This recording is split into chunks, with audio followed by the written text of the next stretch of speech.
Welcome back to the tutorial. In this video we will have a more detailed look at the flame element. So let's build a simple network involving a flame. Let's call it Riker tube, which is a very simple system that we can model, or a simple thermoacoustic system. So what we need is boundaries. So let's say it's closed at the inlet and open at the outlet, for example. Let's use ducts upstream and downstream the flame. So let's connect them together. Recall the previous videos. It's good practice to determine the boundary condition only on one side and let the system determine on the other side. Now I need to set that as a downstream element. I can connect them and I want to use a flame. So how does the flame element work? Well, we have different parameters. The first one is the number of heat release fluctuation references. Here it is set to 1. But we can involve multiple references. I will give more details on that later. But you can provide references if you want to investigate at the same time the influence of velocity perturbation and equivalence ratio perturbation, for example. So you could have multiple heat release fluctuation references. Then you can choose the set of equations to use for the flame model. So you have different ones. The first and the simplest one is the constant CP classic ranking Hugoniot equations with an impact only on F and G, and you provide simply a temperature ratio.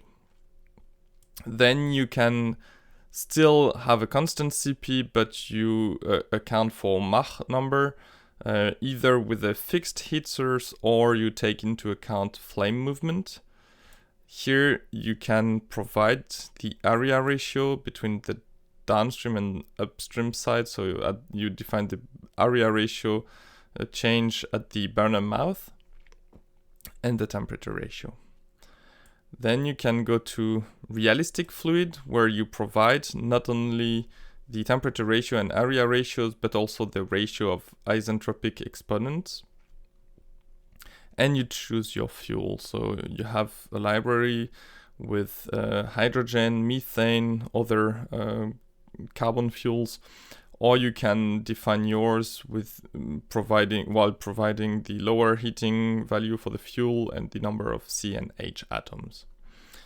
And you have realistic fluid for first order in Mach or full order precision in Mach number.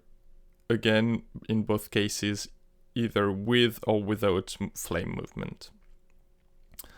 So let's use the constant CP first order Mach number for simplicity. I will take a temperature ratio of, 5.3, area ratio of 1.2, and now that is all for the thermodynamics parameters of the flame. However, I need to provide information how the flame or how the heat release fluctuation from the flame are influenced based on a reference on some perturbations. So classically, we consider velocity sensitive flame for premixed flame. So if you consider velocity fluctuation, you can use 3 types of transfer function. So the very simplest one is the n-tau model from Croco. So here you provide the interaction index n, which is basically the flame strength, and you provide a time delay. So this is a very simplistic model, but it captures the essential physics of the flame. And it's quite convenient to use in the context of network or analytical models because it is usually possible to derive analytical results. So if I connect my network, so my transfer function to my flame and my flame to the combustion chamber, then I have my full network. I should be able to create a TX model out of it. Tube.slx, let's solve until frequency 500, for example. And I obtain my TX model. So here I have some warnings because I did not provide in the inlet the fuel mass fraction. So it will detect if the field is empty, and it will suggest a new value to be consistent with the equations. And I obtained my TX model, so now I have my all my elements, including this time my flame. Now this is for the very simple for the simple entire model. You could also consider another type of transfer function based on the G equation. So here you can choose between different types of flame: a V flame, a conical flame, or an M flame. Then you have the choice on convective or uniform velocity model, and then you provide the geometrical parameters of your flame. So in the case of a conical flame, for example, the radius and the height of the flame. And then you have numerical parameters that you can change if you want. So integration scheme and discretization point. For these, these three types of flames are based on the G equation. And for more information, I invite you to read the research of a former colleague at TFD, Thomas Steinbacher, who worked on this topic. Then finally, we have the most generic type of transfer function. So here you can use it to look at any type of perturbation. So you can look at velocity perturbation or pressure perturbation. You can look at equivalence ratio perturbation. You can provide, if you have one, you can provide an entropy transfer function, or you can look at transverse excitation. And what you need to provide is a mat file. So we will go into more details on that topic now. Let's open the tutorials. In tutorial 3, we will have a look at the tutorial. So here, for example, you have several cases to provide a flame transfer function. The first case is if you have numerical simulations and you measured and you forced at different frequencies and you obtained a discrete flame frequency response. Or if you performed experiments, you could also force at different frequencies, measure the gain and phase, and obtain the flame frequency response. The problem is you have a discrete model. So here, for example, in my flame.csv file, which is read here, I have a generic flame as if it was measured from experiments. So I have in the table, I have frequency, gain, and phase. Let's run this section. So what it does is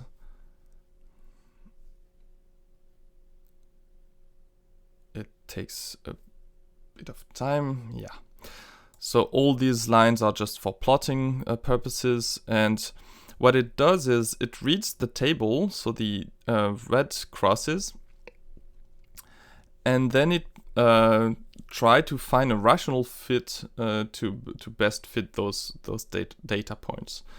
So in practice for you, it means you have your discrete measurements and you're trying to fit with the continuous model that best fit your results. So for example, you can use the rational fit function built in MATLAB, and you obtain directly this blue model, a continuous one, that you can, so here it's called FTF, that I put in the state space framework, but it can be of transfer function type. And that element you can save and put in your TX model. So let's, for example, open model 1. Here in my transfer function, I will just provide the rational fit.mat file, which contain my FTF. So one important thing, let's clear the variables, is that this mat file should contain only one element, which is the FTF. And so this is the FTF you want to provide for your model. Now you have another case where you could have the unit impulse response. So I won't go into the detail here. I invite you to read the paper of Wolfgang Polifke in PEX, Modeling and Analysis of Premixed Flame Dynamics by Means of Distributed Time Delays. It really nicely explains the differences between flame transfer function, flame frequency response, the link between time and frequency domain, how having the unit impulse response is exactly equivalent to having the transfer function. So you have different examples. So from the coefficient of your unit impulse response, how to transform that into a transfer function with different methods, and how you can, for example, for an entire model, how it looks like in time domain with the unit impulse response and in frequency domain with the flame frequency response. But to make it simple, when would that be the case? For example, if you do CFD simulations and to measure the flame transfer function, you do broadband excitation, and then you can apply system identification methods to obtain the unit impulse response.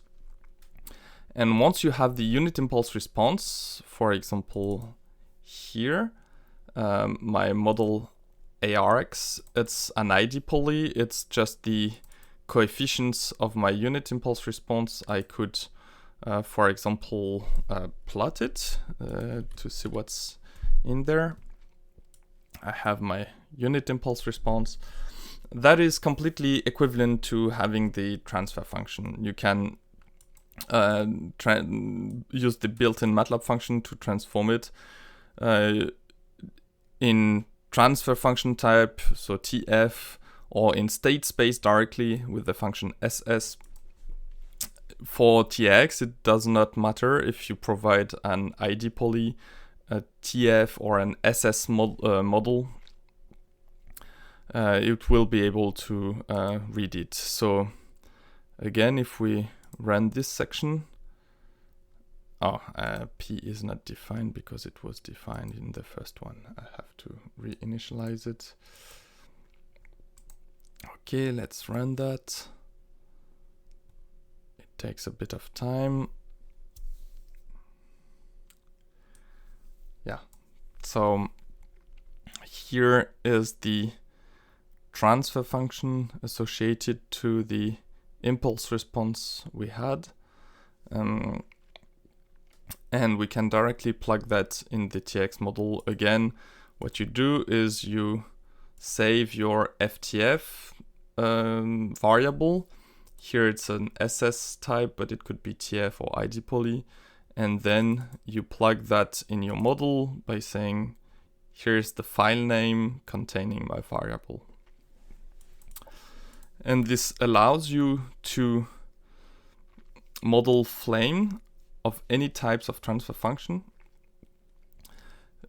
So it's really convenient because you can do fine measurements from LES or from experiments of a flame frequency response, then you can build a transfer function to model that, and then you can provide it as an input for your network model and do stability analysis prediction using a high fidelity transfer function. So if you are interested in the topic of flame transfer function, again, I recommend reading the paper in PEX. And if you are interested in how to obtain unit impulse response from LES, you can also look at the research from the TFD group of the past years. Many papers give details on how to obtain unit impulse responses. So that's it for flame transfer functions.